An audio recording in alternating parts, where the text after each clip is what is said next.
안녕하세요. 오늘도 청렴한 하루를 보내고 계신가요? 그리고 여러분들은 청렴하다고 생각하신가요?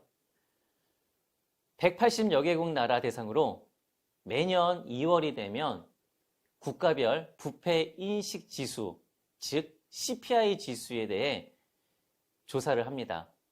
대한민국의 순위는 어떻게 될까요? 우리 대한민국의 순위는 점점 좋아지고 있습니다.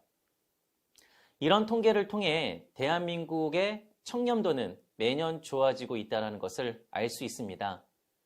청렴의 습관은 혼자 하는 것이 아닌 모든 사람이 함께 하는 것이라고 생각하면서 이번 주제인 청탁금지법의 이해를 시작하겠습니다.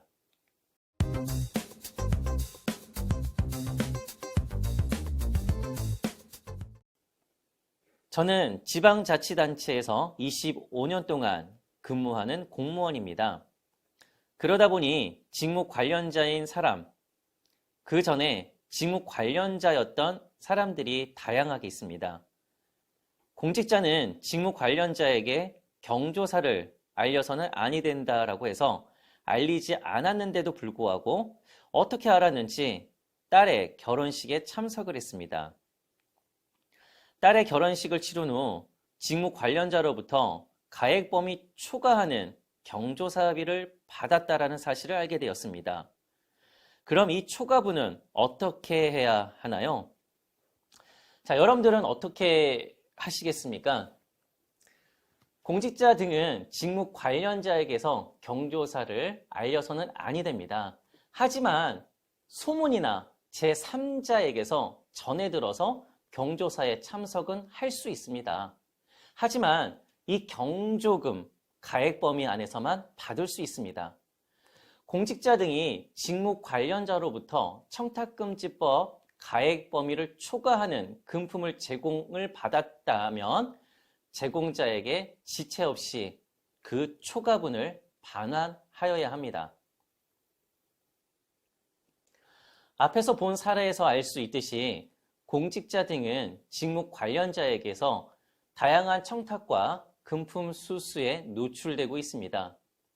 어떤 것이 부정청탁인지 아닌지, 금품 수수에 대해서 받아야 할지 말아야 할지 많이 궁금하시죠?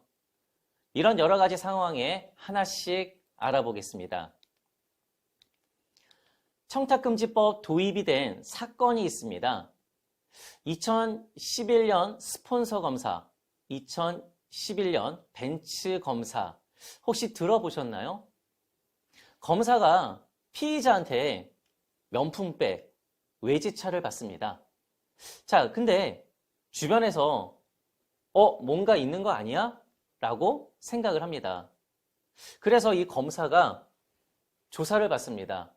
조사를 받았는데 몇 시간 만에 풀려납니다. 혐의가 없대요. 그러면 명품백, 외제차, 이건 뭐죠?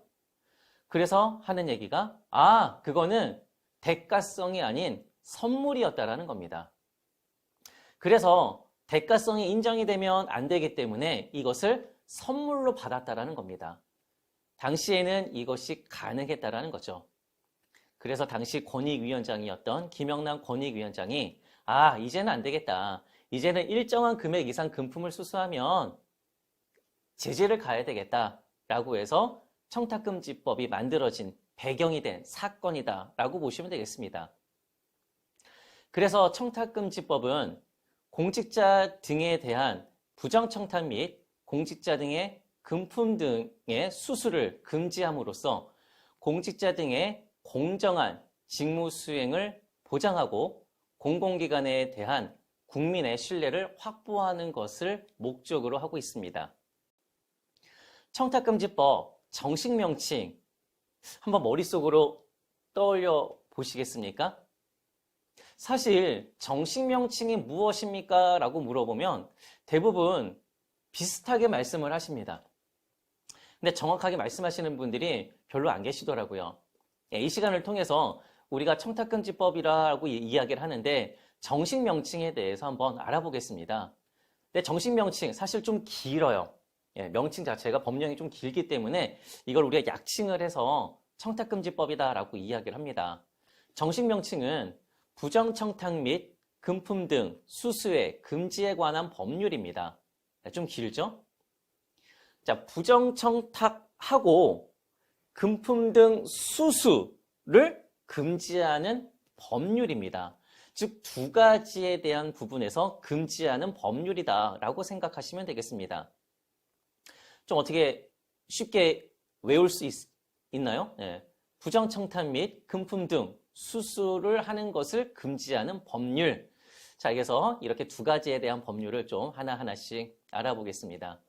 자, 그러면 부정청탁하고 금품 등 수수 금지에 대한 내용이 어떤 내용이냐?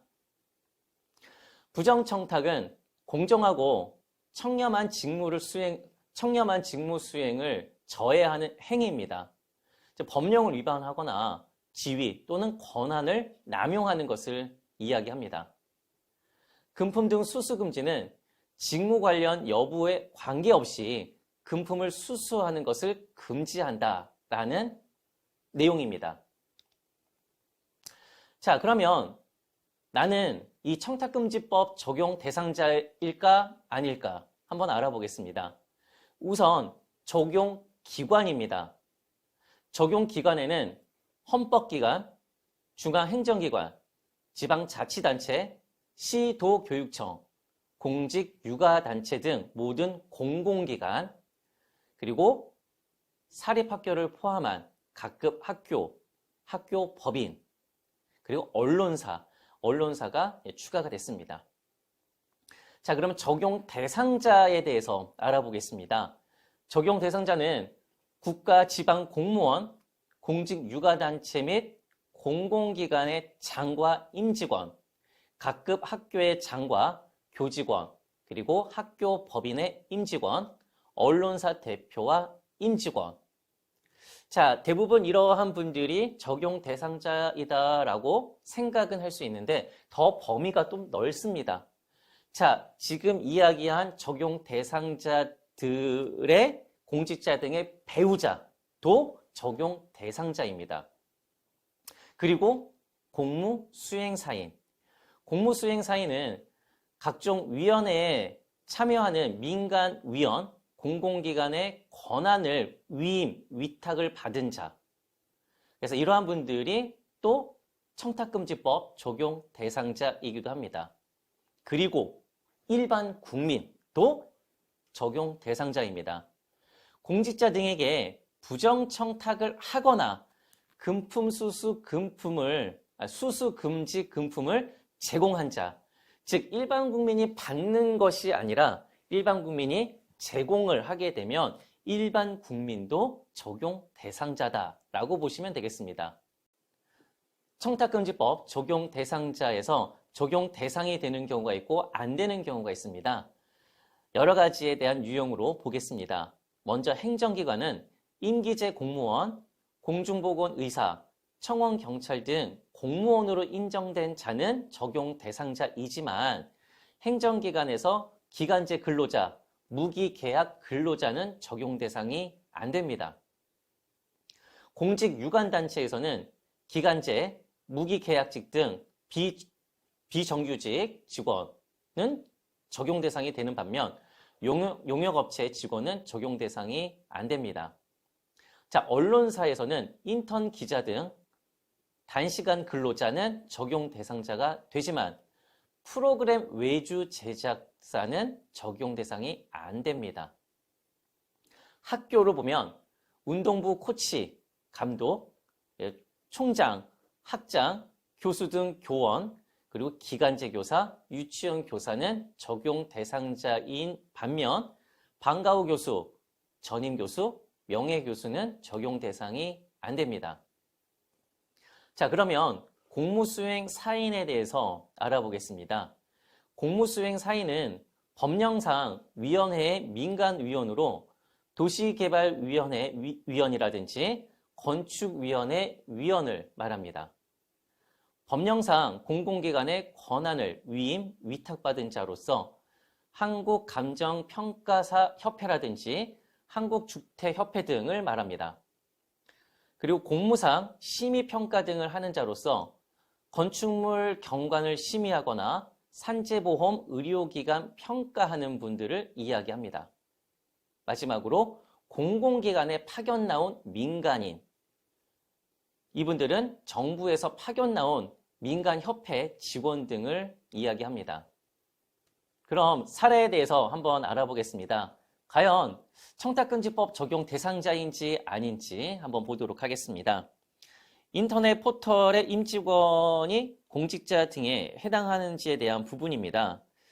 우리가 여러 가지 인터넷 포털 사이트가 있습니다. 이 포털의 임직원이 청탁금지법상 공직자 등에 해당이 될까요? 안 될까요?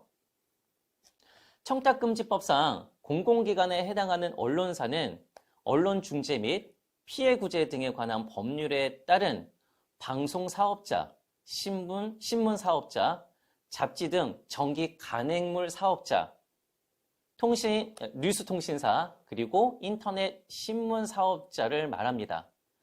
인터넷 뉴스 서비스 사업자는 언론사에 포함되지 않습니다.